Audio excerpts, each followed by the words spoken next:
রান্নাঘর থেকে স্বাগত বন্ধুরা। দেখুন আমি টমেটোর চাটনি দেখাচ্ছি। এখানে সর্ষের তেল দিয়েছি, সর্ষের তেলের মধ্যে আমি কড়াই সর্ষে দিয়ে দিচ্ছি হাফ চামচ মতো। একটা শুকনো লঙ্কাকে দু অর্ধেক করে দিচ্ছি।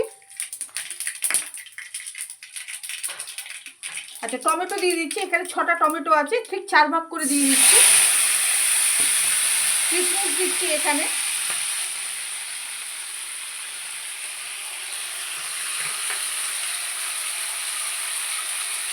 নুন দিয়ে দিচ্ছি পরিমাণ মতো,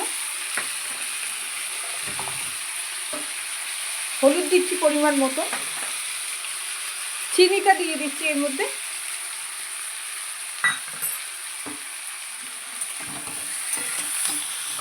এখানে একদম অল্প জল দেবো, যেহেতু চিনিটা দিয়ে করছি বলে এটা একদম ঠিকটা বেশি থাকবে টমেটোর চাটনির, কারণ টমেটো যেহেতু, যার জন্যে আমি এটা জল একদমই অল্প দেবো, এখান দিয়ে জল বেরোবে বলে।